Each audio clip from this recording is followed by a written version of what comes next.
ይህ አዋዜ ሰበር ነው። የተፈራው የባሕረ ሰላጤው ጦርነት በእስራኤል ተጀምሯል። የእስራኤል መከላከያ ሚኒስትር እስራኤል ቃጽ እስራኤል ኢራን ላይ የቅድመ ጥቃት እርምጃ መውሰዷን አስታውቀዋል። ጠላት ማጥቃት ከመቻሉ በፊት አስቀድሞ የመምታት ድርጊት ማለት ነው፣ ፕሪኤምፕቲቭ ስትራይክ።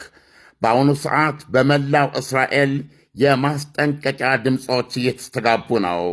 ዜጎች ወደ ቦምብ መከላከያ ምሽጎቻቸው ወይም ደግሞ መጠለያዎቻቸው እንዲገቡ ታዘዋል።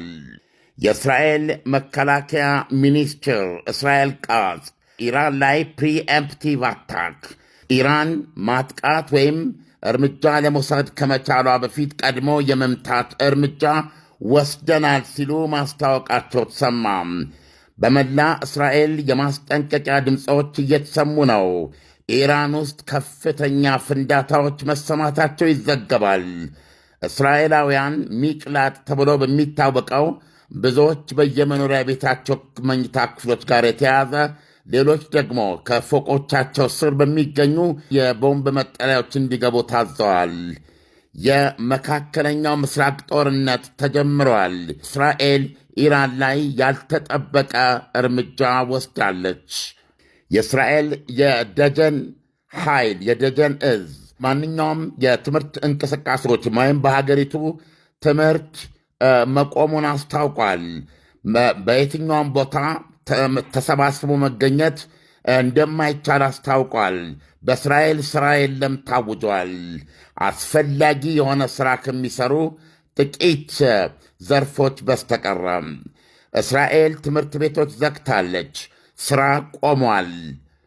የእስራኤል ይህ ያልተጠበቀ እርምጃ መካሄዱን የገለጹት መከላከያ ሚኒስትር እስራኤል ቃጽ ናቸው። በመላ ሀገሪቱ የማስጠንቀቂያ ድምፆች ይሰማሉ። እነዚህ ድምፆች ዜጎች ባሉበት በቀረባቸው ቦታ የመከላከያ የቦምብ መጠለያ ውስጥ እንዲገቡ የሚጠይቅ ነው። የእስራኤል መከላከያ ኃይል የሄዝቦላን የዋሻ ውስጥ የመሬት ለመሬት እንደ ሐማስ ጋዛ ውስጥ እንደሰራቸው አይነት ያሉ ዋሻዎችን እያወደመ መሆኑን ገልጿል። የሮኬት መተኮሻዎችን ማውደሙን ገልጿል።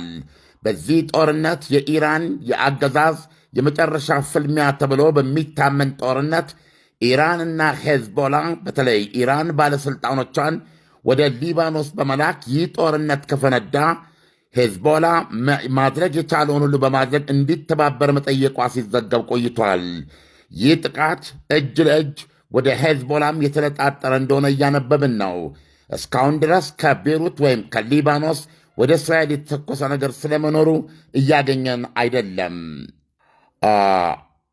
ይህ አዋዜ ሰበር ነው። የተፈራው የባሕረ ሰላጤው ጦርነት ተጀምሯል። የእስራኤል መከላከያ ሚኒስትር እስራኤል ቃጽ እስራኤል በኢራን ላይ ያልተጠበቀ እርምጃ መውሰዷን አስታውቀዋል። ፕሪኤምፕቲቭ ስትራይክ ነው። ኢራን ይህን ጦርነት ቢጀመር አሜሪካ እኔ ላይ ብተኩስ ጦርነቱን እስራኤል ላይ እወስደዋለሁ ስትል በአደባባይ መግለጿ የሚታወስ ነው።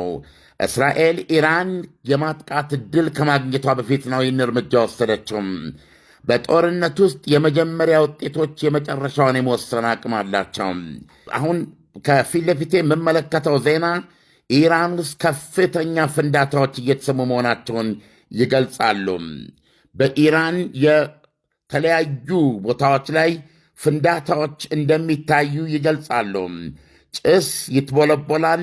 ዋና ከተማዋ ቴህራንም የሚጨምር እንደሆነ ነው የሚገልጹት። በዚህ ጦርነት ኢራን ከዚህ ቀደም ይህ በአገዛዙ ላይ የተነጣጠረ ጦርነት ከሆነ በተለይ የኢራን አመራሮች ራሳቸውን ለመደበቅ ዕድል ያገኙበት ሁኔታ ላይኖር ይችላል።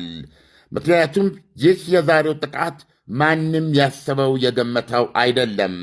መከላከያ ሚኒስትር እስራኤል ቃጽ እነዚህ ጥቃቶች የታለሙት ኢራን በእስራኤል ላይ ልትጋርጥ የምችለውን አደጋ አስቀድሞ ለማስወገድ ነው ብለዋል።